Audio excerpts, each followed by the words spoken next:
Vision, ఒక దర్శనం, ఒక విజన్, ఆ దర్శనంలో ముందుకెళ్ళాలి అని ఆశపడి నేను విన్న స్వరం ఏమిటి అని అంటే, ఉత్తర భారతదేశంలో ఇందోర్ అనే ఒక పట్టణం నేను వెళ్ళాలి అని నాకు ప్రభువు చెప్పాడు. నాకు అర్థం కాలేదు. నాకు ఇందోర్ అనే పట్టణం ఉందని కూడా తెలియదు.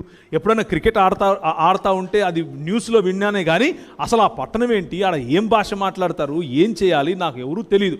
కానీ the spirit of the lord, పరిశుద్ధాత్మని యొక్క శక్తి, ఒక 2-3 రోజులు అయిన తర్వాత ఒక చిన్న సంచి తీసుకున్నాను, దాంట్లో ఒక 2 బట్టలు పెట్టుకున్నాను, టికెట్ కొనుక్కున్నాను. రైలు ఎక్కితే ఎక్కడ చూసినా గలీజ్గా ఉంది. ఎవరు పడితే వారు ఎక్కడ పడితే అక్కడ అక్కడ తింటున్నారా లేకపోతే ఏం చేస్తున్నారో కూడా అర్థం కాని బాత్రూముల దగ్గర నుంచి అంతా గలీజ్గానే ఉంది. ఏం చేయాలో తెలీదు కానీ ప్రభు వెళ్ళమన్నాడు.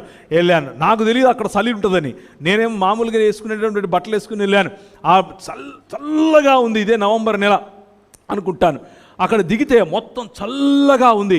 అంత చలిలో నేనేం చేయాలో నాకు తెలియదు. నాకు హోటల్కి వెళ్ళటానికి డబ్బులు లేవు, హోటల్కి వెళ్ళాలన్న ఆలోచన లేదు. నేను ఎందుకు వెళ్ళానో నాకు తెలియదు. ప్రభు వెళ్ళమన్నాడు, నేను వెళ్ళాను. 3 రాత్రులు నేను అక్కడే రైల్వే స్టేషన్లో పడుకున్నాను. నైట్ రాత్రులు రైల్వే స్టేషన్లో పడుకోవడం, పొద్దున పోయి సువార్త చెప్పడం. ఏం చెప్పాలి సువార్త? నాకు హిందీ రాదు, వాళ్ళకు తెలుగు రాదు. నాకు వచ్చే హిందీ ఏంటంటే ఇదర్ ఆతా హై, మళ్ళా అక్కడికి వెళ్ళి మై జాతా హై, ఇంతే వచ్చు. కానీ ప్రభు అయినది యేసు క్రీస్తు యొక్క అద్భుతం చూడండి, పరిశుద్ధాత్మని యొక్క అభిషేకం చూడండి. నేను వెళ్ళిన ఆ 3 రోజులు నేను చెప్పింది ప్రజలు విన్నారు, వారికి అర్థమైంది. ప్రభు అయిన యేసు క్రీస్తును అనుసరించడం కోసం వాళ్ళు నాకు మిత్రులయ్యారు. నేను అక్కడ సంఘాలు స్థాపించాను. నేను అక్కడ విదిన్ 1 మంత్, 1 నెలలో నేను టెలివిజన్లో మాట్లాడగలిగాను హిందీలో. ఇది ఏమంటారు? నేను ఏ ట్యూషన్కి వెళ్తే వస్తుంది? ఎక్కడ నేర్చుకుంటే వస్తుంది?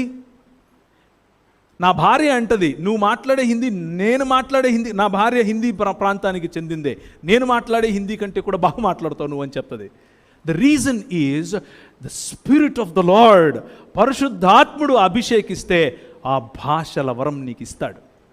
You go and speak and people will listen to you.